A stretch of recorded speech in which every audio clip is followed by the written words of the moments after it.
Blog Talk Radio. Well, hello and welcome to this edition of Xandermonium with me, Xander Gibb, the talk show that gets you talking. As I said last week, if there's anyone you'd like me to have on the show or you have any comments or suggestions, you can email me at talk, T-A-L-K, at xandergibb.biz. That's talk at xandergibb.biz. Don't forget, you can also check in with my friend Jake Pentland on his show every Saturday, 1 p.m. PST, 4 p.m. EST, with Jake, Jen, Eli, and all the crazy cult of Jake peeps. God help us. And also, don't forget to tune in right after this show to Time Out Seat with Brandy and Jenny, 6 p.m. EST, 3 p.m. PST. That's right after this show. Well, it's been a funny old week this week, and I feel like my minor issues with social media letdowns have paled into insignificance in the light of the 26 deaths in Sandy Hook, Newtown, Connecticut, as a result of a shooting in a kindergarten class in a school. On behalf of everyone here at Xandermonium, I send my sincere condolences and prayers that as a nation we can at least prevent catastrophic events like this happening in the future by whatever means necessary. No one should be subject to this kind of tyranny, let alone innocent children. My sadness at this needless act is overwhelming. And later on in the show, we're going to discuss this matter and gun control, and we're going to talk about the response as a nation we need to show to this situation. And my heart goes out to the families and the communities that have been affected by this atrocity. So to begin with this week, we're going to look at something that I've been a little bit ignorant about up until recently, really. We're going to look at libertarianism. I've been berated many times by my friends who are libertarians for the comments that I've made about the fact that libertarians are Republicans with cleaner shoes. Some of the libertarian policies are much more in line with my own thinking and methodology, but however, some are not. But we'll see a little bit more of that as we get into the show. Though I think it's imperative for us as a nation to be Americans first and to look at our political affiliation second, the aim of today's show is to find out a bit more about the libertarian movement and to look at ways that we can work together for a better America. And I'm sure wherever our discussion leads, and however heated it might get, and I'm sure it might, we will also be good friends after the show. Okay, so looks like all of my guests have checked in.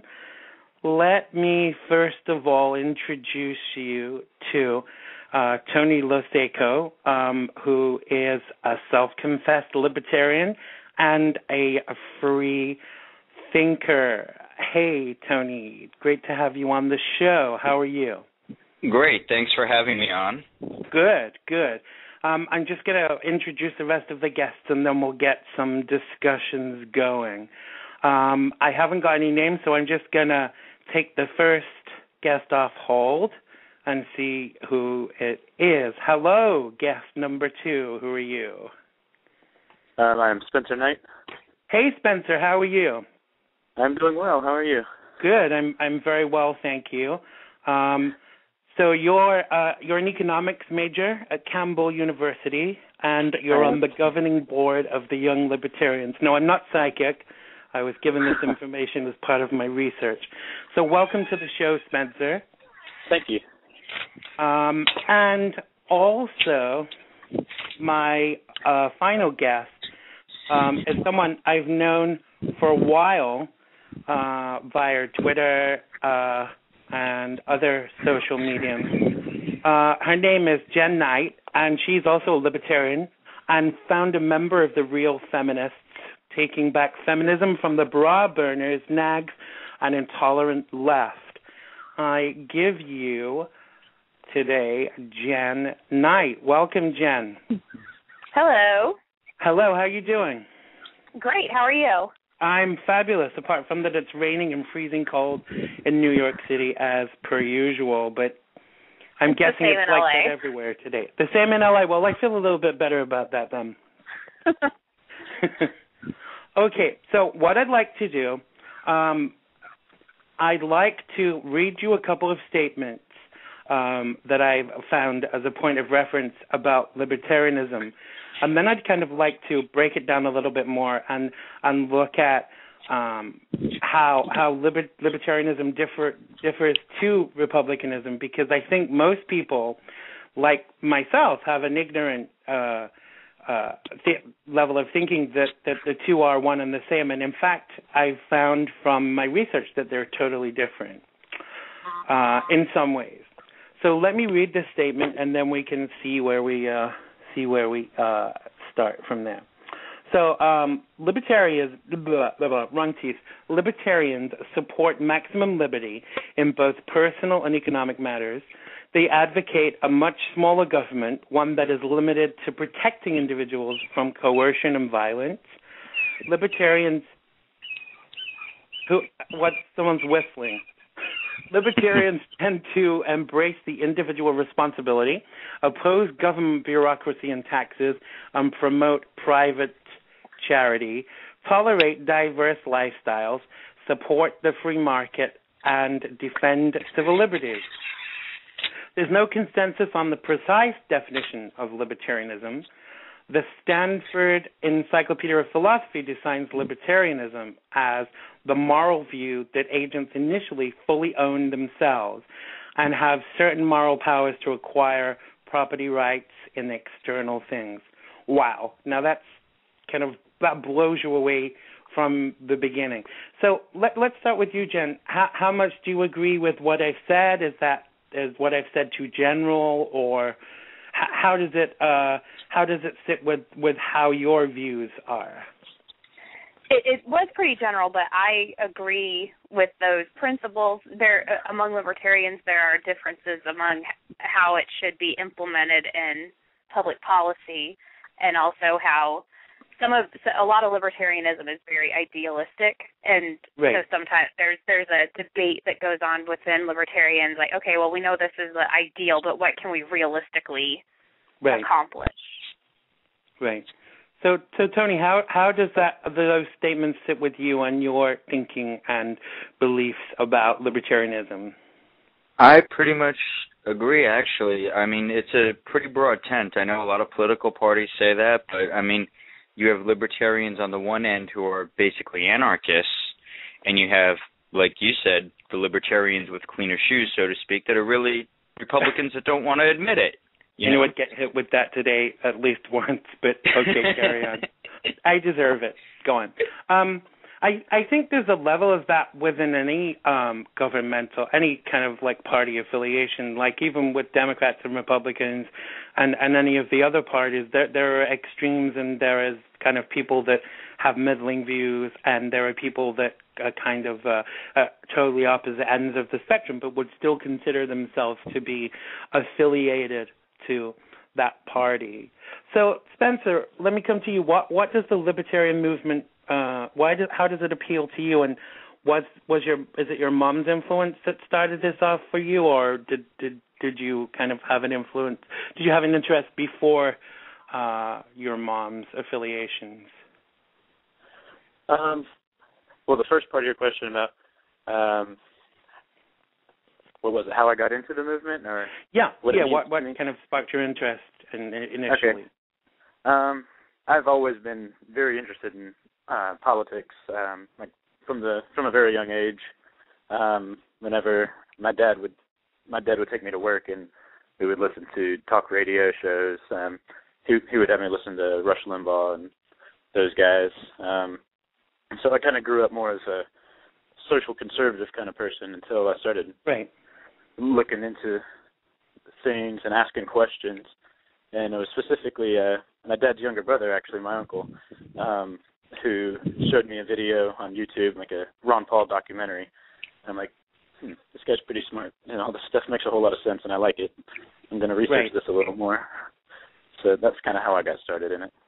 So how much of, I'm sure you don't mind me sharing, but you're 21 years old. How imperative do you think it is for young people to take an interest in politics and the way that this country is run?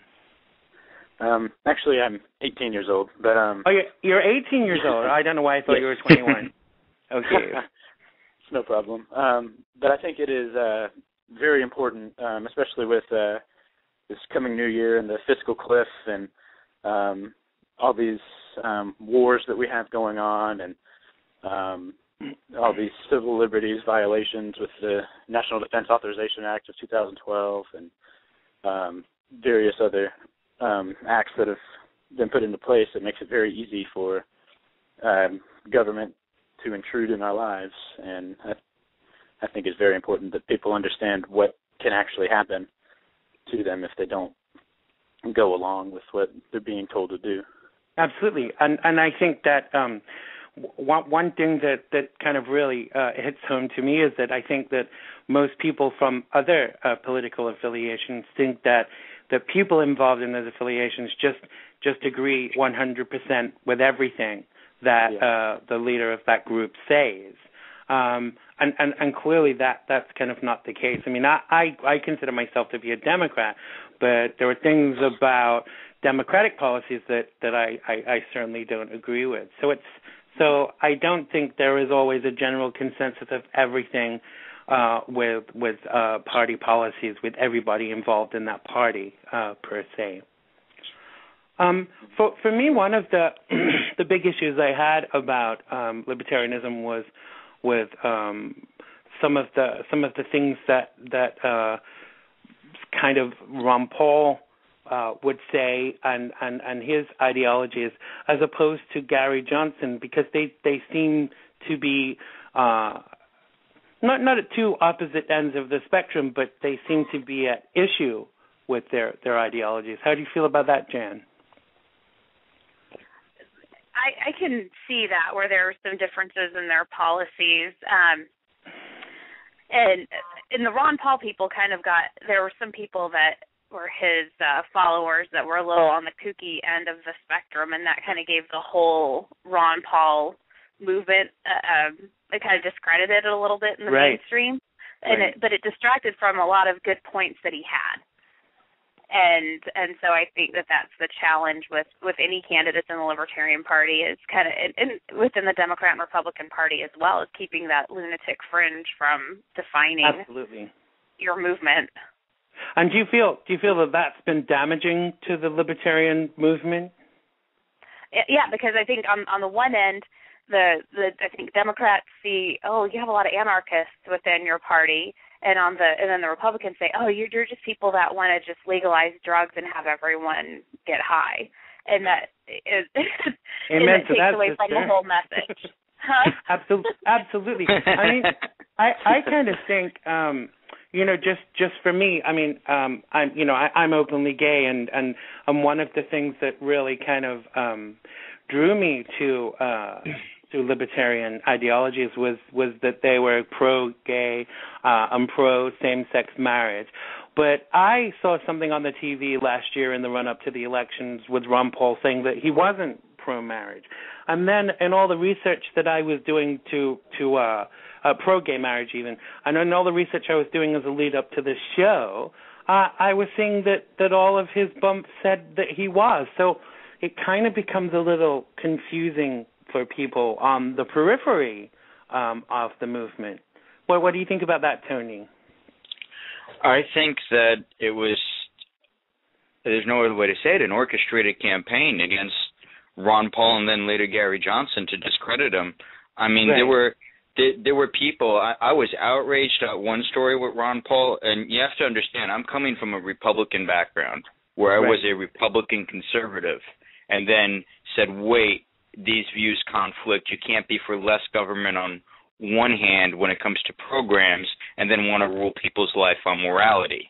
So that's when I kind of took my exit. But when I heard them saying that Ron Paul was pro-choice and against this, and it was coming from the Republican Party, and people were insisting that he was for baby killing and this and that, and I heard him speak as a doctor being pro-life. Right. And it was just amazing. Like, here's a recording of this man saying, I'm pro-life, right. But you had people in the Republican Party saying he was, for the murder of babies. And it was that extreme. Right, but I saw him actually say in an interview, Dr. Ron Paul, say that he was opposed to same-sex marriage. And then all the bumps that I read about him said he was for it. And, we've already kind of had a lot of flip-flopping with certain senators with Scottish surnames that we won't mention today in the Republican Party. And it kind of leaves you confused because, like I said at the head of the show, I am fundamentally a Democrat, and that's the way I vote. But a lot of my thinking, I would say, even that I found from my research, is very very similar to the Libertarian movement.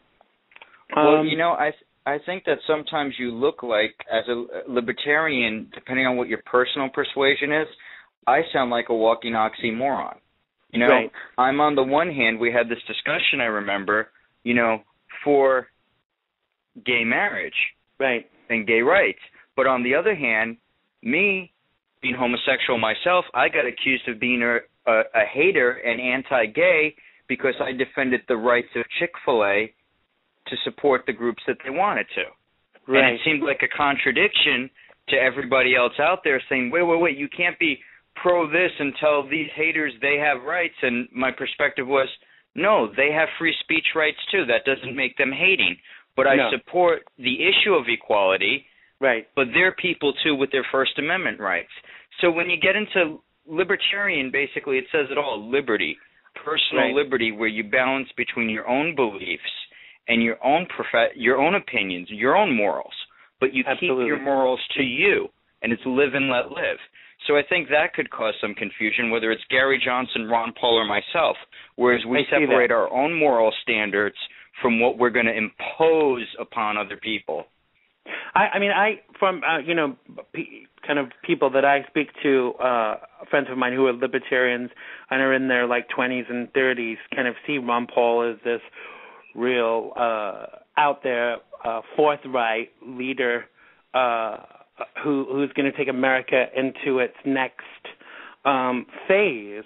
How do you feel about that, Spence? Do you feel that Dr. Ron Paul is the way forward for America? I agree with most, if not all, of his stances on the issues, and I was supportive of him during the primary elections. However, he is retiring from Congress after this term, and we need to start looking for new people to lead forward the movement, but sticking to the same message as we continue forward. So do you feel he kind of his ideologies and thinking seem to differ a lot from Gary Johnson? Do you find that too? There are some stark differences that I noticed, yeah. Right. Absolutely. So, having said all of this, I don't know if you've ever seen this big debate about how there's like a libertarian purity test. Have any of you heard of that? And apparently it's causing a lot of controversy in the libertarian movement. Mm-hmm. So, Tony, have you taken the libertarian purity test, and did you pass? Something, I'm not sure if we're referring to the same thing. I did go on the website, and there's a poll on issues, and you take it, and it defines where you are. Right. And, I took that as a voting Republican member, and I scored 100% Libertarian, and that's when I thought, well, I need to rethink some things.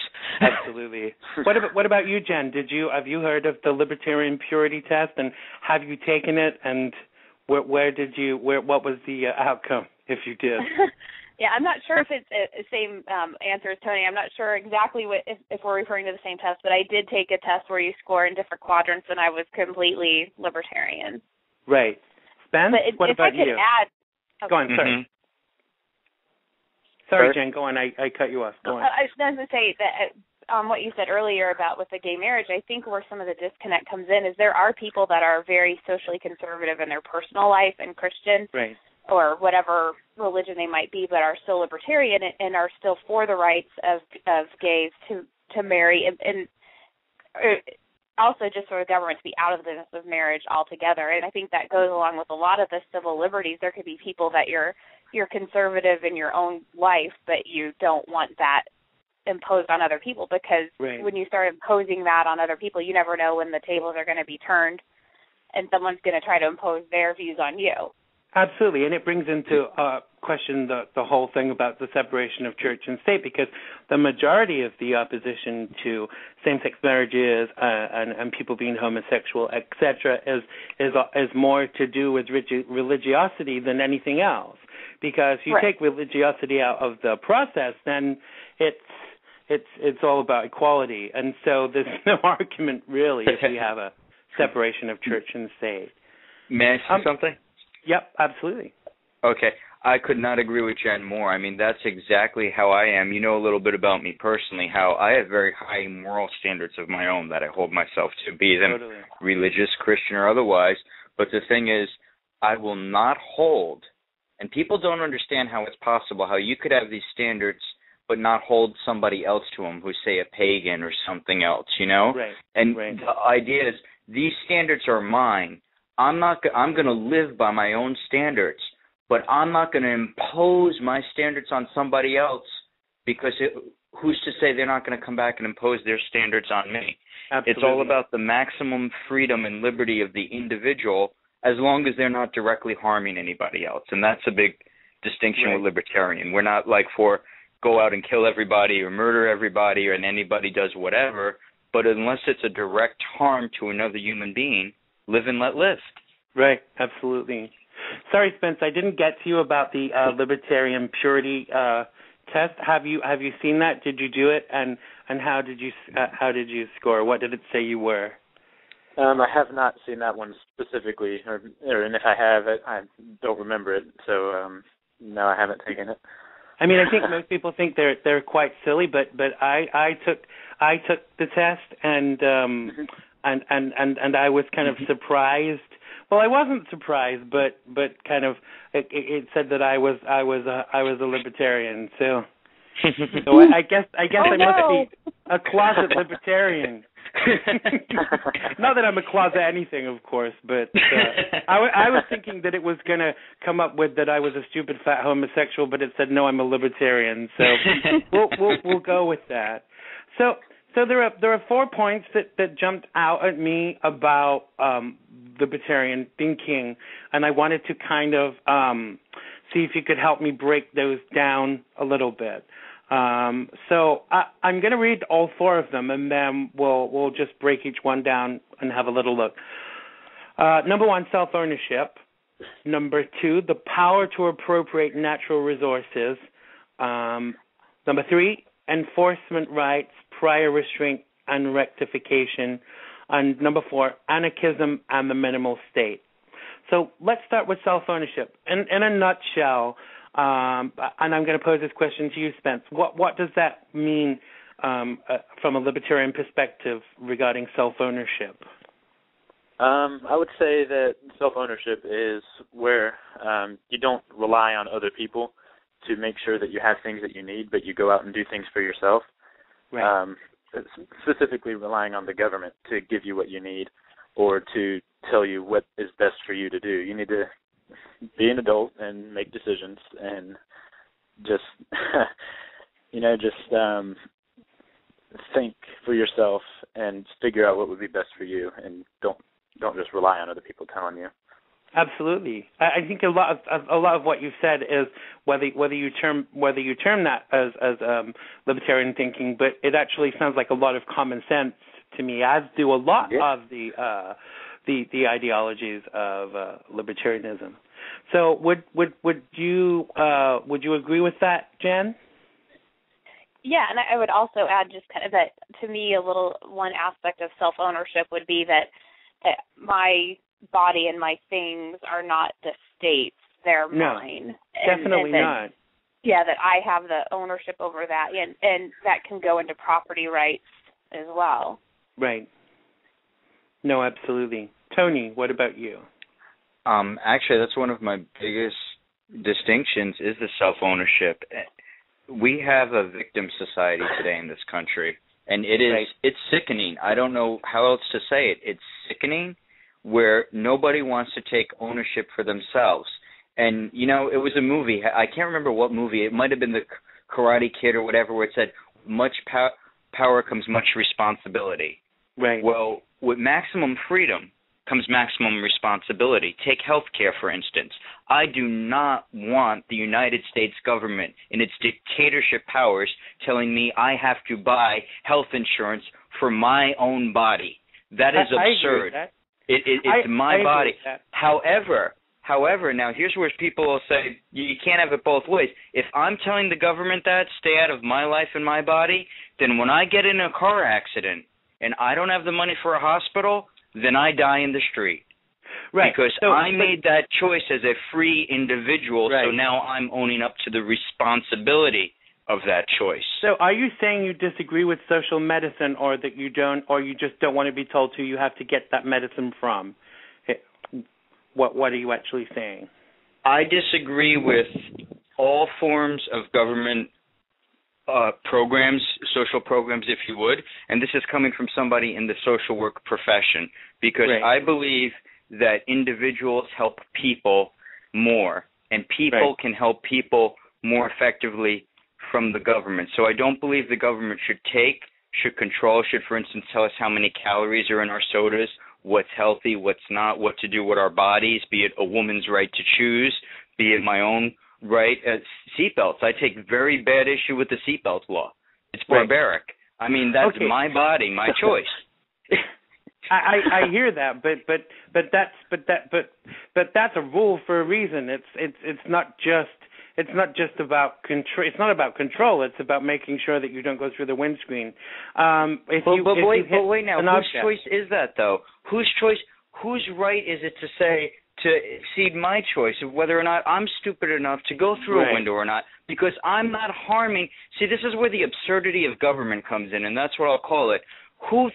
Whose right is it to say, take that decision away from me? If I'm stupid enough not to wear it and I go through a window, then I accept the consequence of my own free choice and responsibility. But who is anybody to say, I don't know what's best for myself if I am not harming myself or another individual? I agree with that. But some would say, and some people are saying similar stuff in the chat room about that it's kind of a bit similar to you cutting your nose off to spite your face. But I think that's a different a different argument. So, Jen, let me come to you and ask you about the power to appropriate natural resources. What's that? I know what natural resources are, but what's that referring to with regards to your thinking? Well, my thinking, because of course I don't think any of the three of us on here would say we speak for all libertarians or for libertarianism in general. This is why I was glad to have three different people with differing opinions, because it's important for people to get a wider picture of libertarianism and what's going on. Well, to me, the power to appropriate natural resources is if I own 1,000 acres in North Dakota and it's full of oil, I shouldn't have to go spend 10 years getting permits and environmental impact studies and all. If it's my property, and then I own the natural resources that are on it. Because you own the land. Right. Right, and there's so much just BS in our country with all of the rules and regulations about natural resources, where the government just says, oh, well, this is here, we're going to come in and we're going to take this land, and we're going to sit there and do nothing with it, or we're going to sit there and we're going to take those natural resources for ourselves. And I agree that there are some areas that are national treasures, but I don't agree that it's the government's place to go in there. I think if a private company wants to go buy land and make it into this place for people to come enjoy the natural beauty there, great, I'm all for that. Absolutely. If they want to even charge an admission fee to, help take care of things, great. because they're going to run it more efficiently than our national park system does. Right. But so the power to allocate natural resources, it goes with the individual or ownership, whoever owns that. That's my perspective on it. I mean, again, I have to say that a lot of this is all very kind of commonsensical. You know what you're calling these things libertarian, but they all seem like, you know, a common sense approach. But maybe I'll be proven yeah, wrong. and sometimes people will think, oh well, you know, if these people can just go put up oil, they can drill for oil wherever they want, then it's just going to harm all the environment and harm people. But then if you look at, like Tony was saying about owning consequences of your choices, what rational business person would destroy their own land to create or destroy even other land? You know, right. It goes into you can't harm others.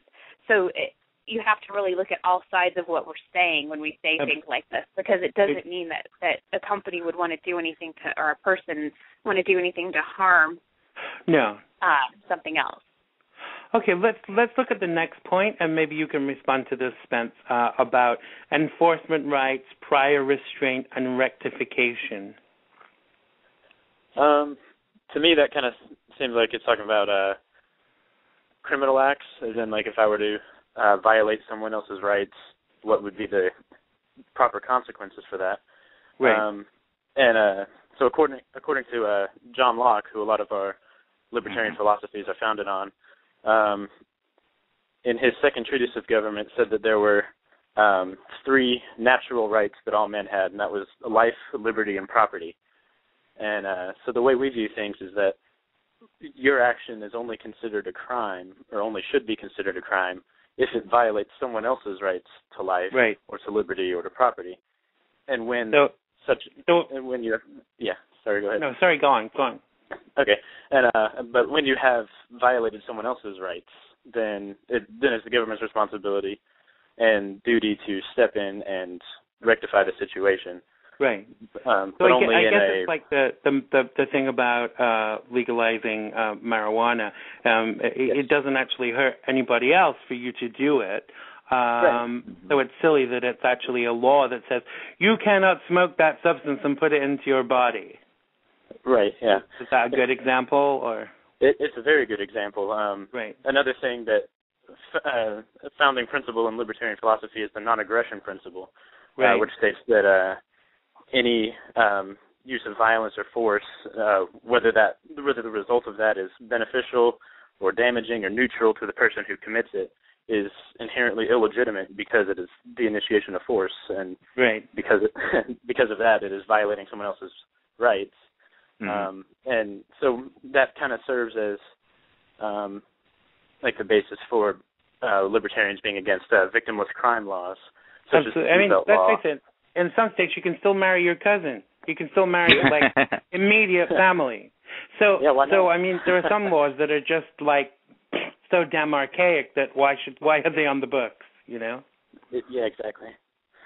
So let's go to Tony for the last point in that segment about anarchism and the minimal state. What's that all about? Well, like I said, there's different views on that, and I'm not going to say that every libertarian holds my view on this. For example, a lot of libertarians, maybe every one of them, might disagree with me on gun control. The recent shooting changed my mind on that, because once again, when life and property are at stake, my view is the government's legitimate function is to protect people's lives and property. Absolutely. Build tunnels, bridges, common defense. But for instance, okay, a gun's purpose is to kill. Well, now they're talking about should we have federal gun control laws. My view actually goes against, I've had a lot of libertarians lately call me a traitor because I believe it's a protection. So the government's function is to protect when there's direct harm to another individual, or there could be direct harm. The problem with it is people take that too far. Oh, your bad breath may harm me. Oh, your this may harm me. And they make up this series of crimes against society, against humanity, against the environment, where nobody's being harmed, and they take away an individual's freedom. And that's what's wrong. Well, we are for the last part of the show. We are going to talk about gun control, but I don't want to go into that right now. I just have a few more questions actually about libertarianism before we go into kind of gun control, because obviously that's something that's been highlighted this week. So how do libertarians want to handle immigration? Like with regards to, I mean, obviously there's a big problem in this country where there are so many undocumented people, and we are a country that's based on immigration. We're all immigrants in this country, and even if you're born here, you're, the Native Americans were the first Americans, and so this is a country that's built upon that. But some people want to throw people into jail, fine them, especially in some southern states. They want, if you don't have every bit of documentation and red underwear in your pocket and a cucumber, they want to throw you into jail. What do libertarians feel about immigration? Obviously, that was a bit of an over-exaggeration, but you get my point. Let's start with you, Spence. All right. You were absolutely right with our country is built on immigration, and that is something that is very important for economic growth. Being an econ major, that's where a lot of my views will stem from, is how they affect the economy. Right. But one thing that is very important for economic growth is the free movement of human capital. So right. say the smartest person in the world for, say, managing a business or something is in India, let's say, and wants to run an American company, but America won't let them in, then we are squandering our economy by not letting this high-thinking, very intelligent person into our country to be able to work. And so I think that 100%. I think that immigration is very, very important. However, as a national security issue, we do need to know who exactly is in our country. So I think that we do need to try to reduce the illegal immigration, but have people actually go through the citizenship process and actually welcome people and be very accommodating and inviting.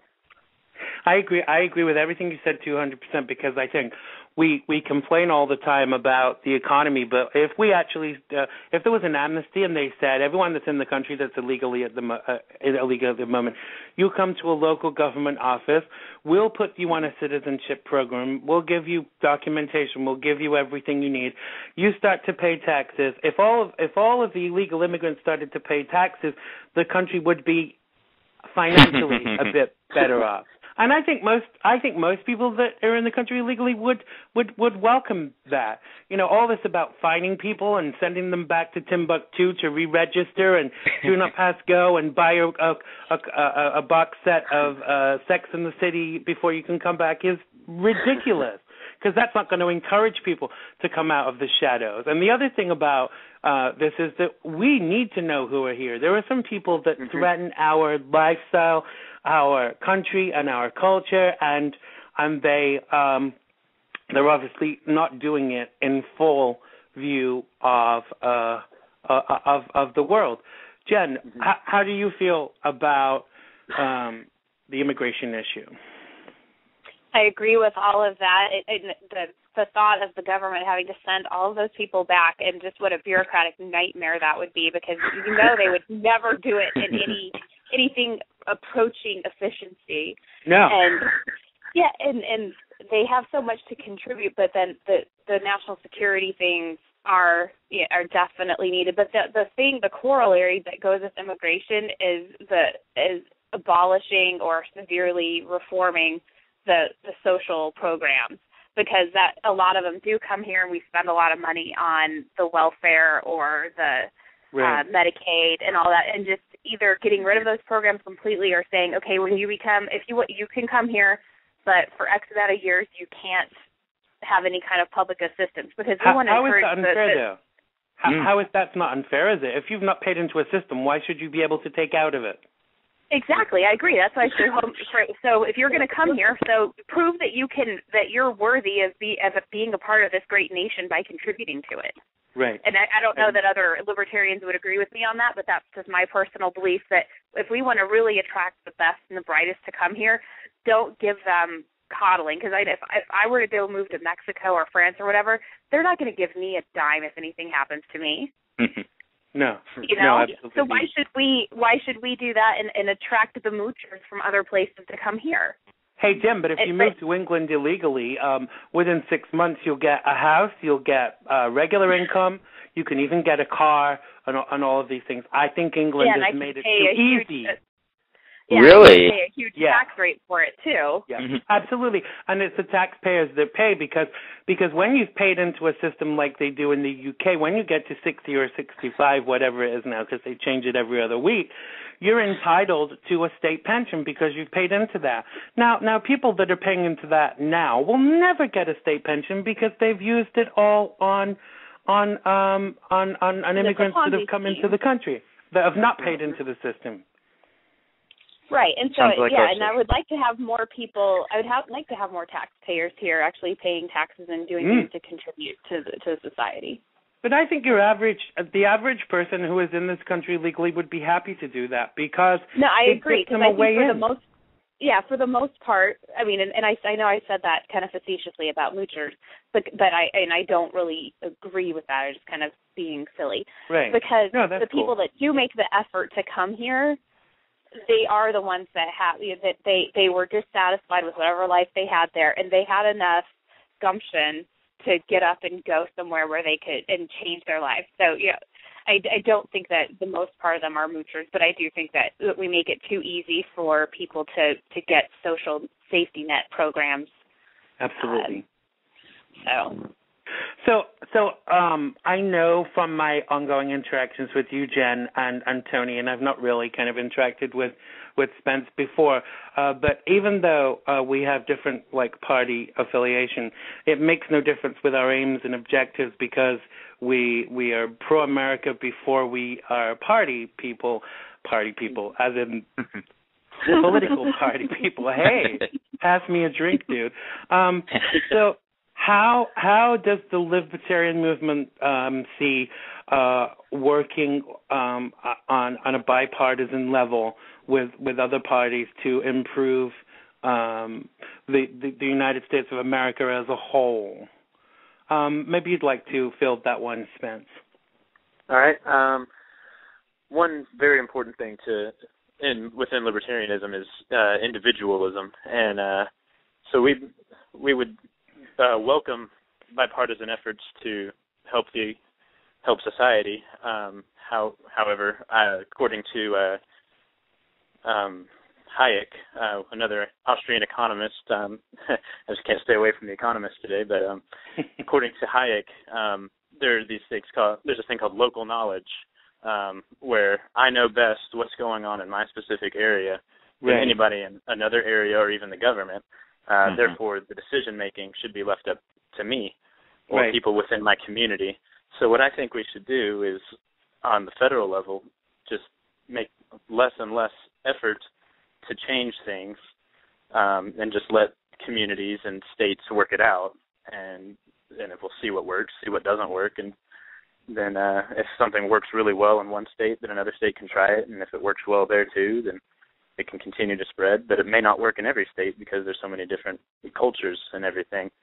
So now, whilst I agree with what you're saying, but I see one drawback with that, and that's around human rights issues. That when individual states are left to decide on human rights issues like gay marriage, same-sex marriage, and all of these things that infringe on your personal civil rights, they don't always get it quite right. Because let's face it, in some areas, these local governments are run by kids of kids, cousins, and nephews, and it kind of leaves it open to making a decision based upon what you feel, rather than what is best for the country and the Constitution in general.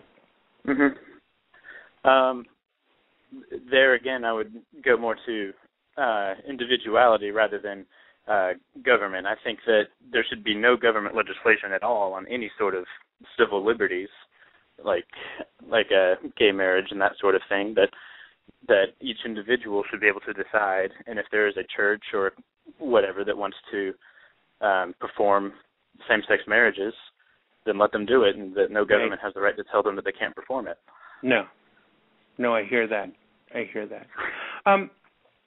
Okay, so I kind of I want to move on a little bit from there. Because I'm seeing that the time is moving on, and I'd like to take a few calls if we possibly can. But I'd like to move on to our secondary topic that's come about because of recent things that have happened in light of the children killed in Connecticut this week. I want us to talk a little bit about gun control and the Second Amendment, which is the guarantee the right to bear arms. And practically anyone can get a gun, even someone with mental health issues, which I think is part of the discussion and debate process. There's clearly a need for something, whether it's an emergency executive order or something to even to start the ball rolling with regards to change. The argument seems to be that it's unconstitutional to override the rights to have a gun. However, it's okay for it to override the rights of public safety. So when the Second Amendment was written, the most lethal gun available apparently was the musket. I wasn't around then, so I can't kind of clarify that.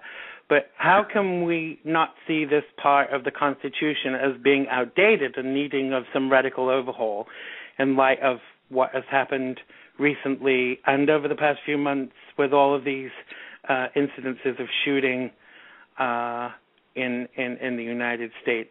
What do you think the immediate thing is that the government needs to do in response to what's going on? Let's start with you, Jan. I knew that was going to be coming to me. But first, I want to just express my condolences to that whole community. It's horrible. I have three children. Right now, I'm working in California. My children are in North Carolina, and my youngest is 9. All I could think of Friday morning was how I wanted to hug him, and I won't see him until Christmas Eve. And just wanting to see my child. It was almost like on 9/11 when all I wanted to do was get to my children and hug them. I hear that. And I can't imagine, I can't even say I could put myself in their shoes because I can't. Yeah.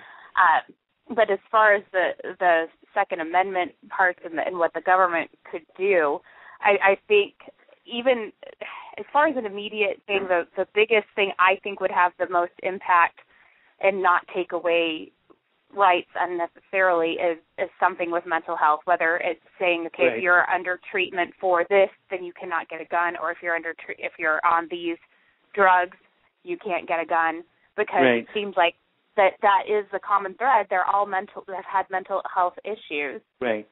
These people have done mass shootings. Because this guy, from what I read this morning, this guy tried to get a gun a couple of days before, 3 or 4 days before. He had gone to a Dick's Sporting Goods, and he was turned down because he didn't want to do the mandatory waiting period. And so he took his mother's gun. Shouldn't that flag something, though? We did. And, maybe that's true as well. But then that's also, you have to weigh all of the pros and cons of that. But that is definitely a thought that, okay, well, if this guy really wanted to buy a gun and he didn't want to wait that waiting period, we should, maybe they someone should talk to his family or something like that. But I think that the discussion more so needs to be on the access of mentally ill people to guns than on any other kind of gun control. Right. Tony, let's go to you. Okay. I think we could look to our founding fathers as an example for a solution here. For instance, prohibition. And I know it sounds strange at first, but prohibition was an amendment passed to the Constitution. And then years later, they said this isn't working, and they passed another amendment to the Constitution to undo it. I think we could use that example to ensure the rights of people and the constitutional principles and do it correctly without the government taking unnecessary, unconstitutional powers. For example, I do not believe the Constitution has a process to update itself. That's what the amendments are there for. Absolutely. We did it with the right to vote, with women's rights, with slavery. I feel it's time to hold a national discussion. When the politicians talk about gun controls, they're full of, you know what, a background check here and there and all. It's not going to make a legitimate difference. The issue is what you said, which is back when that document was written, people had muskets and revolvers. Yeah, now no we have rifles. Right. Now we have a different thing. Go on. Right. So now we have a different thing that the founding fathers didn't envision. They may not have foresaw this, but they foresaw the need to update and change the document. So I think it's time for a discussion on a national referendum where we have the Second Amendment. Do we need to have another amendment to the Constitution to update that, to ensure, yes, you have the right to bear arms, but only up until this point? And that's the proper way to do it, I feel. But you see, it's clearly in conflict with the right to bear arms is clearly in conflict with the right to life because the two contradict one another. And the 26 people that were killed last Friday bear witness to that fact, that they're in contradiction of one another. And I agree with you, but there is a right way to do it and a wrong way. It should not become an excuse for the government to take more power and more control, like the Emperor in Star Wars. You know, well, now we have this emergency. Now I need to take these powers. There is a process set in place, and I completely agree with you. It's time to update it. It's time for gun control. But there is a constitutional process that our nation was founded upon. And that is the process that we need to go through, not just passing a gun control law here and there and having people say this and that. Let's stick Tony, with the process. Just before I go to Spencer, because I'm interested in what Spencer has to say about this, do you not think that the Constitution was written to be a non-going work? Because it's over 200, it's like over 200 years old. It's an old document. So I don't think that the Constitution was set in stone. It was all. That's why we have amendments. So amendments. It's possible to make amendments. So clearly, some ethics and ideologies within the Constitution have changed and need to be addressed. And I don't want to go completely overboard with that. I think there are laws that have been passed since then that are unconstitutional. Right. Social Security. Excuse me. Mm-hmm. But what happens is they don't update the Constitution, and that's the proper process. Absolutely. Yes, the Constitution is 200 years old, and that's what I'm saying. I believe I'm 100% for gun control in this case, but not unless we update the document that our form of government is based on, to do it correctly. And you know what? If the majority of people want to do that, that's a heck of a process. But that's the way it needs to be done, rightfully and legally. And if not, I lose, then I'm in the minority. But that's what a republic and a democracy is about. Okay, Spencer, let's come to you on this issue. Obviously, we're all kind of we're all very numb about what's happened. What do you think the government? What do you think needs to be done to respond to what's happened? All right. First, I want to start with a couple statistics about gun control. Okay. In the United Kingdom, back in the 90s, they instituted assault weapon bans and other sorts of gun control, and the immediate effect of that was that robberies turned homicides increased dramatically because, let's face it, people who are going to use guns for illegal purposes will get the guns whether they are legal or not, whereas the hardworking citizen that follows the laws won't have a gun and therefore will be unable to adequately protect himself against property rights intrusions. And another thing that happened in the UK was knifings increased dramatically as opposed to shootings, and so they're still going to be just as much violence. It'll just take a different form. Another thing is that I saw the statistic that said that mass shootings in America the average number of deaths whenever it's the police that have to come in and stop it is over 18 deaths per shooting. Wow. Whereas if there's a citizen there that has a gun and is able to stop the situation, the average is 2.2 deaths. It's a dramatic difference between those two numbers, and that goes back to what I was saying earlier with Hayek and with local knowledge, is that citizen there at the scene knows what's going on and can make a decision about what to do about it instead of having to wait for the government to get its police together and come in and assess the situation and figure out what to do about it. I think you've hit the nail on the head there, but I have to say, I know you're not, I don't get the impression you're actually kind of criticizing the police, but I cannot imagine what it must be like to go into a situation as your job with a gun and somebody else has a gun. And if the idea is that in that situation, as part of your job as a law enforcer, is to kill someone or be killed, I couldn't do that. I could not do that because that decision that you probably as a police officer would have to make every single day of your working life. I could not make that decision. And it must be a split-second decision. And, hey, you ain't always going to get it right. You ain't always going to get it right. There are going to be times when you think someone's going to shoot you, but they're actually not, and you shoot them anyway as a defense. So it widens the problematic nature of that situation, I think. Right. And to answer your question about what the government should do about it, I'm going to take a very different approach from my two colleagues here and say that what we should do as an immediate response is to eliminate gun-free school zones. If you look at Israel, they armed their teachers to protect the children there. In the past 10 years, they've had eight deaths at school shootings, whereas in America, in the past 10 years, they've had over 300 deaths due to school shootings.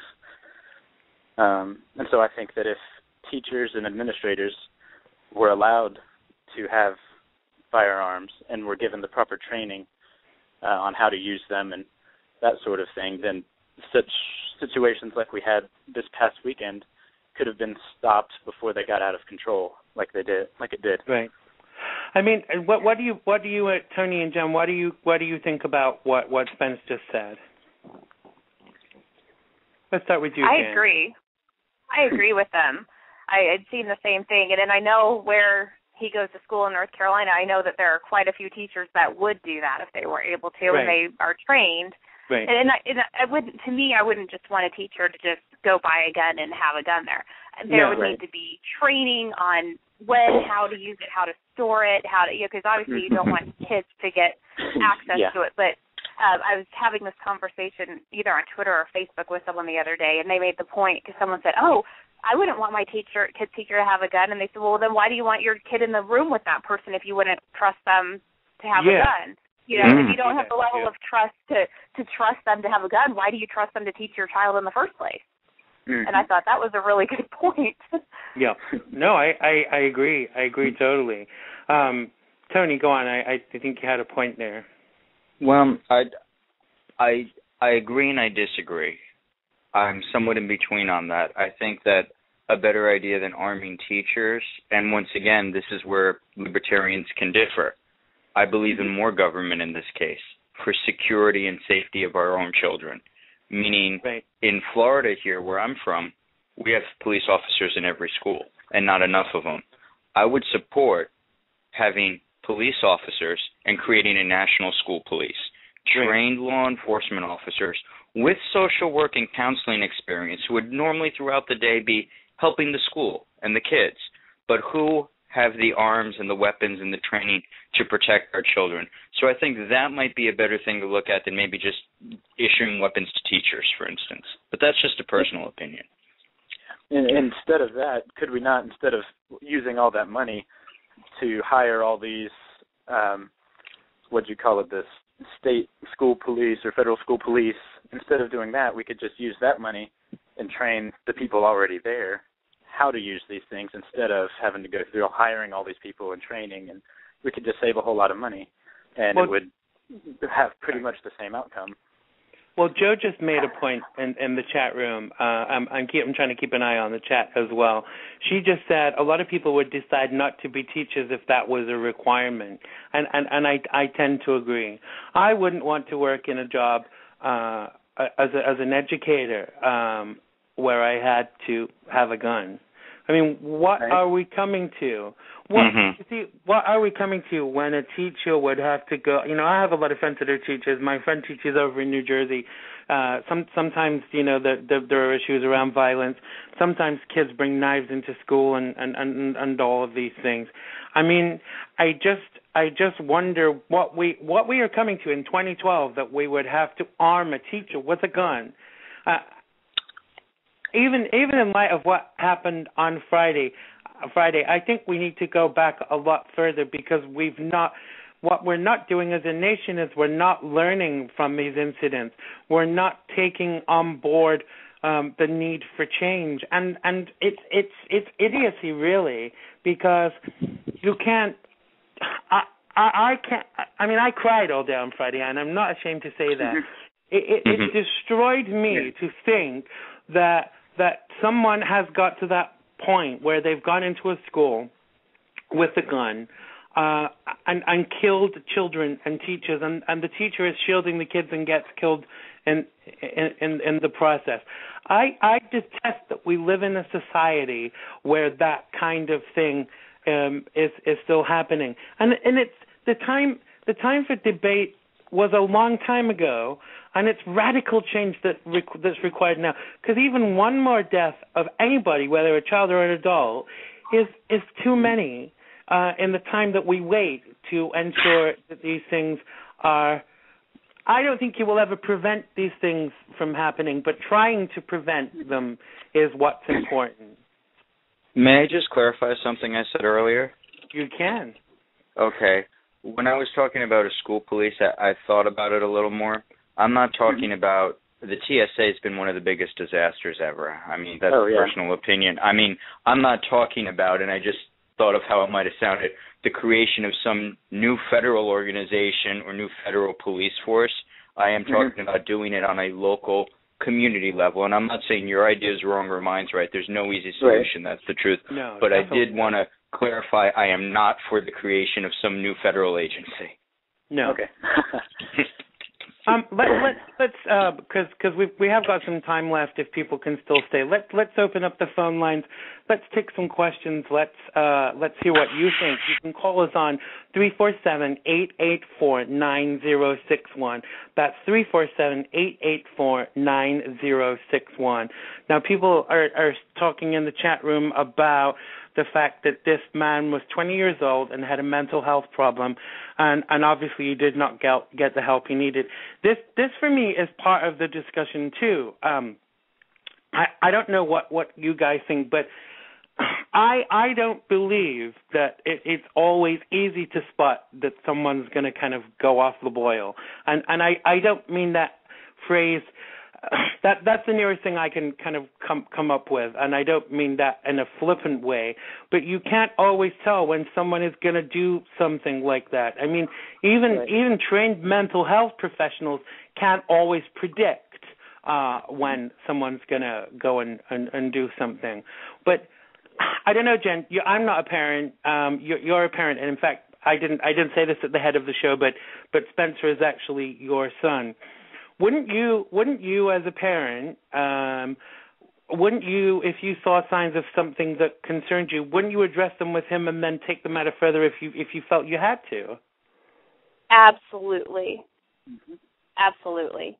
I mean, I don't think that's an unfair thing to say. I know his mother, he killed his mother, the guy, but surely, you know, I mean, I'm not a parent, but people that I care about, if there are things different, I check it out with them. I make sure they're okay, not because I think they might go and shoot someone or even do something to themselves, but surely we have to be looking out for one another a bit more.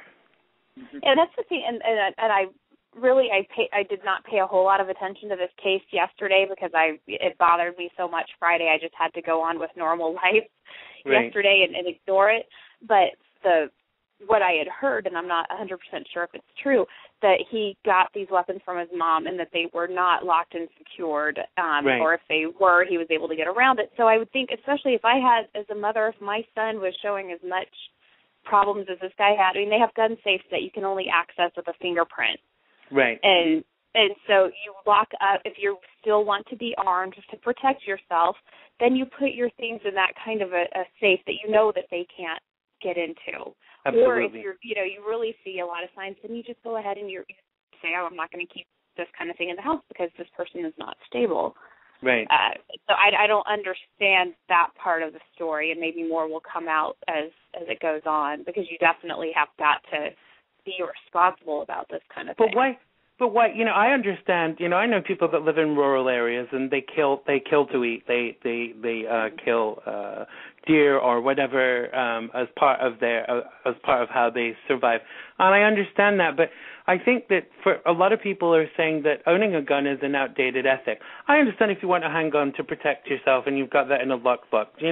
The times we live in, some people feel that is a necessity. But why do you need an automatic weapon in your house? I think the only people that need automatic weapons is someone in a war zone. Well, there's something that brings up something you said earlier. As part of the purpose of the Second Amendment is to keep the government in check, if the whole well-regulated militia. So if we can only have a small handgun, and the government and the military know that all that their citizens have is small handguns, what's to keep someone like, say we did have someone like Hugo Chavez or some crazy dictator try to take over the military here, they know that they can run right over the citizenry in short order. Right. If we can own the same kind of weapons that the military can, then they're going to think, people are going to think twice about trying to be a dictator of this country, because they know they're going to get pushed back. Yeah, so I hear that. I look at that as well. Mm-hmm. But I don't want mentally ill people having those kind of weapons. No, definitely not. I mean, some people have even suggested, obviously, with kind of doing the show today, I've been looking at social media and stuff. Some people are suggesting, like, I'm not really a big Piers Morgan fan, but one of the things that he was saying was that anyone who has people in their family that have mental health issues shouldn't be allowed a gun. But I think that was more about people living in your house. We all have crazy family members. I know. Gosh, you've met my family then, Jen. Clearly, I mean, my family would say to me. No one in my generation would ever be allowed a gun if that's the case. I mean, everyone's had counseling of some kind or will. But I think that if you're taking antipsychotic medication, you should not be allowed a gun. Someone was telling me as well, if you have a medical marijuana license, you can't have a gun license too. Now, I don't know how true that is. But the other thing that I found was astounding, and maybe you guys knew this, maybe you don't. It's illegal to own a bulletproof vest in the United States of America, but it's not illegal to own a gun. How crazy is that? Wow. I did not realize that. That is crazy. I did not realize that either. I just think that's like, I don't know, that's like saying you can have a car, but you can't have brakes on the car. May I? Yeah, fire away. I'm sorry, that was inappropriate. Go on. Talk freely. Just as far as the mental illness goes, and I am in the mental health profession. I'm about to complete my graduate studies in counseling. And I am noticing you have to be very, very careful with the issue of mental health. Too many governments, from Stalin straight along the line to Hitler, have taken power and locked up people indefinitely under the guise of mental health. Right. And we have to, I'm not saying that's what's happening, but the Diagnostic and Statistical Manual for Mental Illness, they've come out with all new disorders now for the next one that's coming out. For instance, children who throw temper tantrums have a psychological illness. So then they're going to medicate them. And we are medicating our children. There was the ex-military person who posted on Facebook. They locked him up indefinitely under the guise of mental illness. So we want to be very, very careful and guard our civil liberties as a nation that our government does not start using mental illness. Because then who's to say who's mentally ill and what definition runs to start taking things away from us?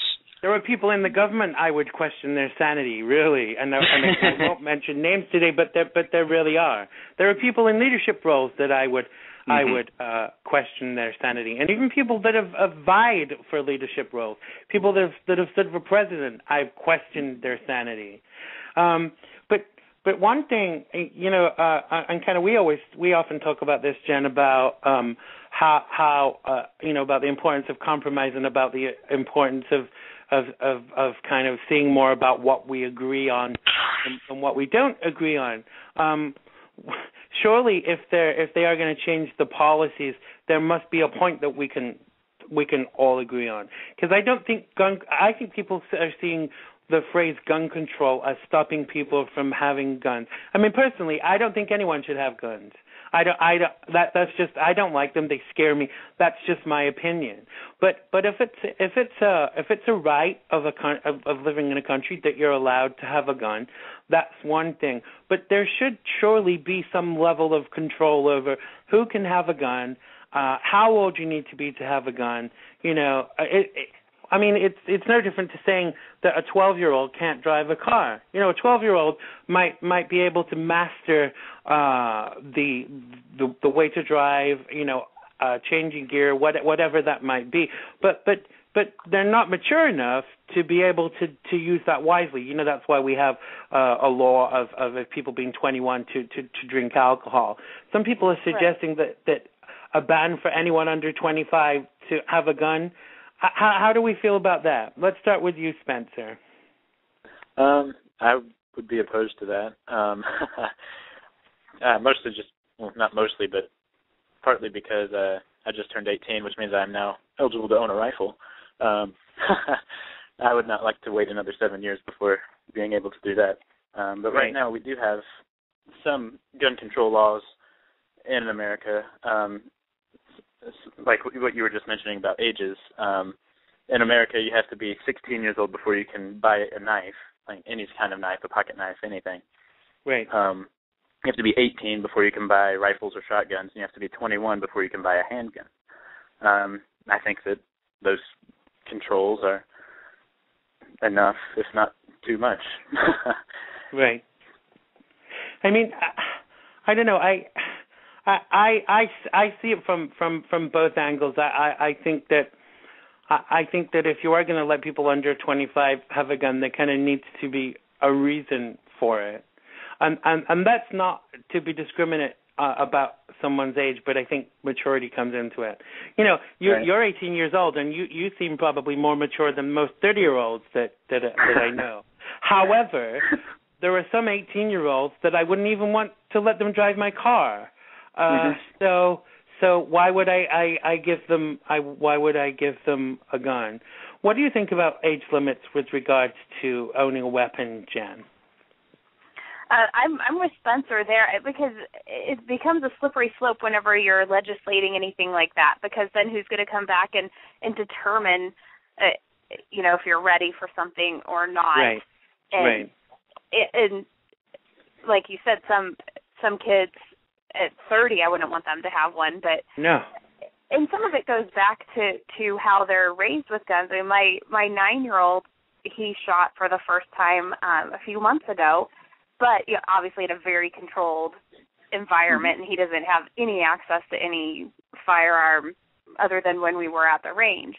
But then if you gradually teach them, and you teach them the respect for what this weapon can do and what it's used for, responsible gun ownership was in teaching people about responsible gun ownership. Right. And so that by the time that they are 18, I mean, Spencer shot rifles and things because we lived out in the country for target practice and for learning how to hunt to be self-sufficient, but it's never the only time that we've said the only time you can ever point a weapon at another person is if they've threatened you.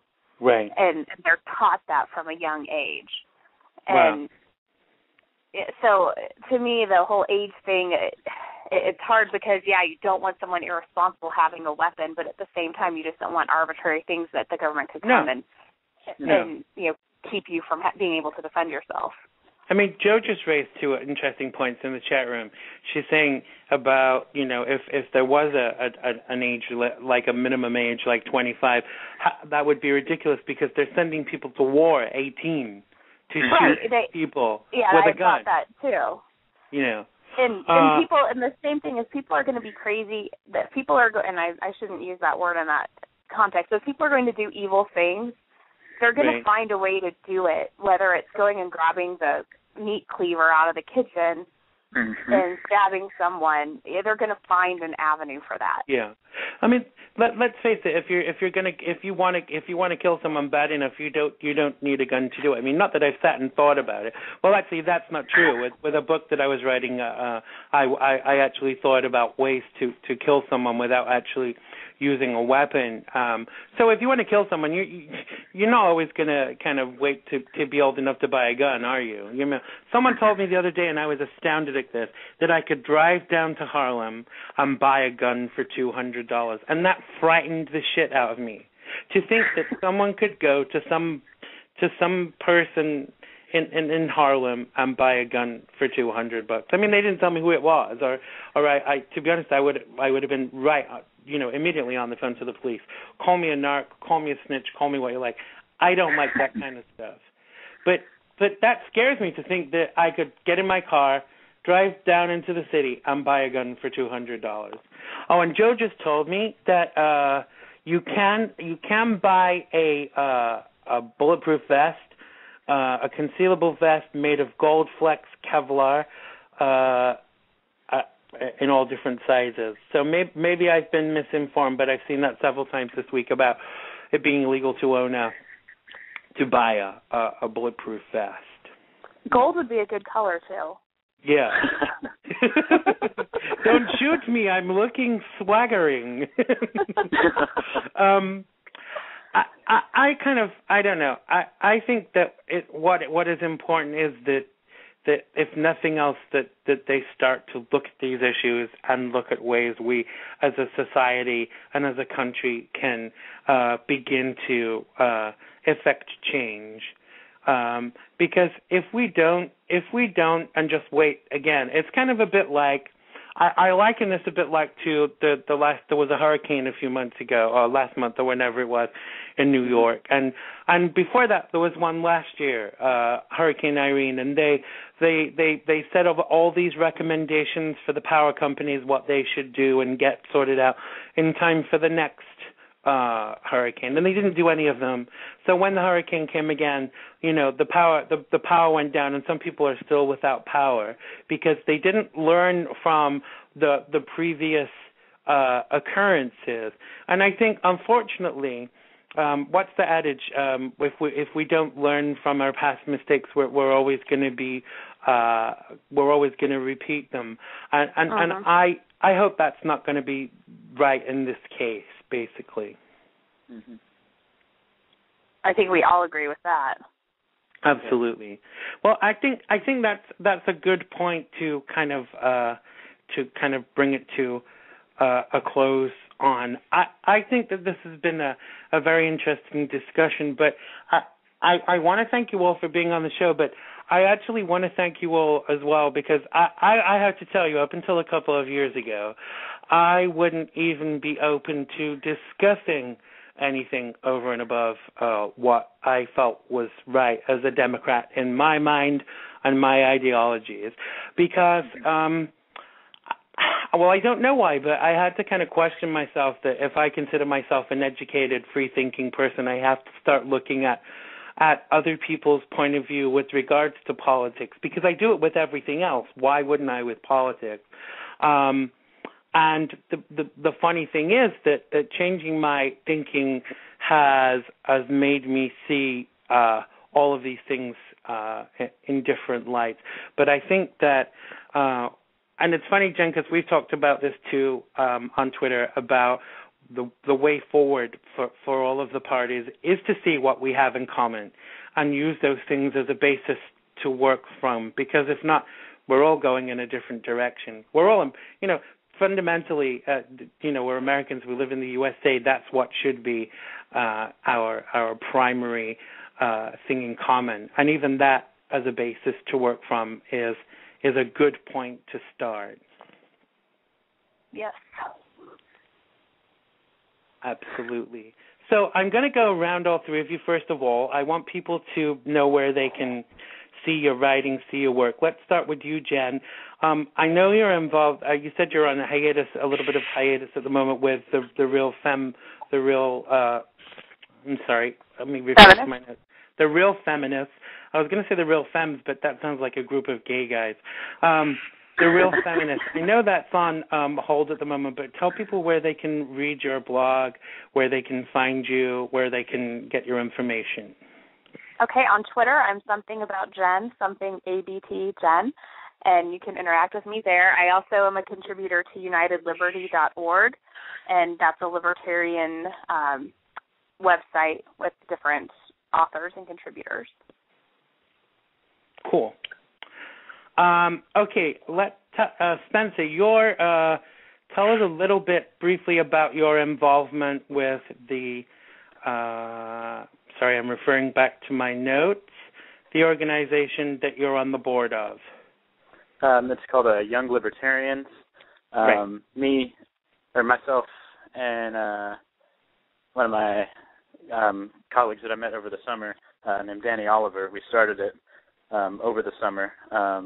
And our purpose is to educate young people, primarily high school and college-age young adults, about the message of liberty that we've discussed today and about John Locke and the Lockean principles and the non-aggression principle I discussed and free market capitalism and individual liberty and why they are important in their lives and just being aware of what's going on.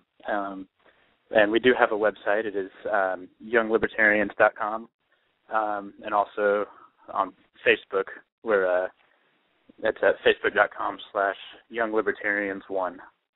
Absolutely, and I'll get your mom to send all of that to me because I'll add it to tomorrow. You'll be able to hear this show on YouTube, and I will put all of the contact details onto there. So if you want to get some more information and follow up about the guests, Tony, tell people where they can contact you and what's your website and what organization you're involved with.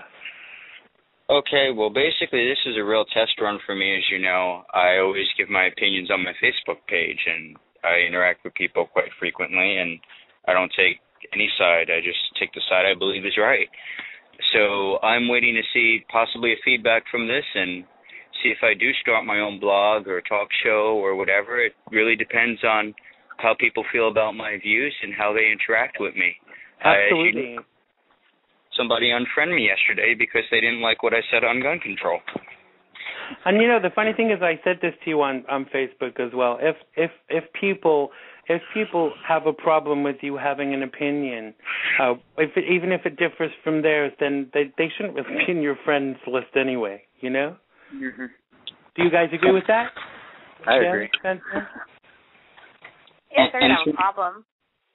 Go ahead, Spence. Oh, I said I agree. I mean, I think if you should let other people have their. I don't agree with all my Facebook friends' opinions, but I don't run them over it. No. Right. No, absolutely. Well, it's like being back in school, isn't it? If you don't agree with what I say, I'm not going to be your friend anymore.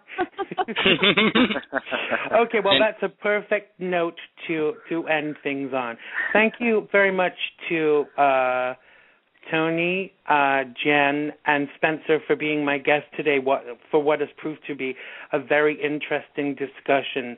I hope you'll all come on again when I have a show that will be relevant. Thank you so much for joining us today. Thank you. Thank you. Thanks for having me. Thank you.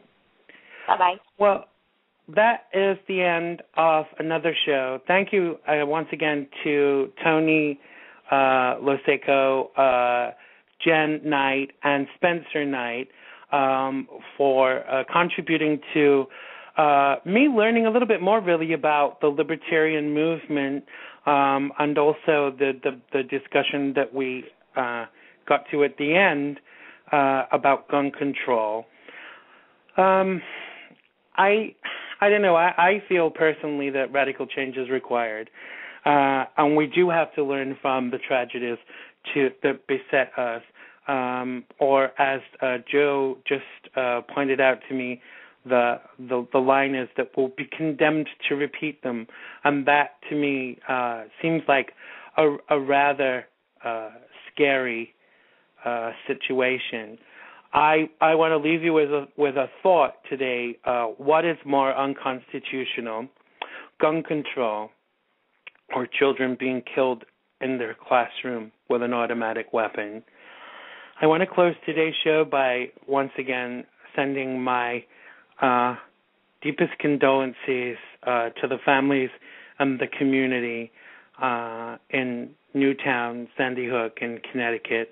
And I really send you my blessings and positive thoughts. And I just want you to know that I'm sure, along with the rest of the nation, mourns with you. This has been another episode of Xandermonium with me, Xander Gibb. You can message me at talk@xandergibb.biz. You can get me on Twitter, and it's at XanderGibb, XanderGibb. And you can also check out my website, which is www.xandergibb.biz. And until the next episode of Xandermonium, I bid you all farewell. I love you all. Thank you so much. London has been good to me this time around. Things were bound to change when it was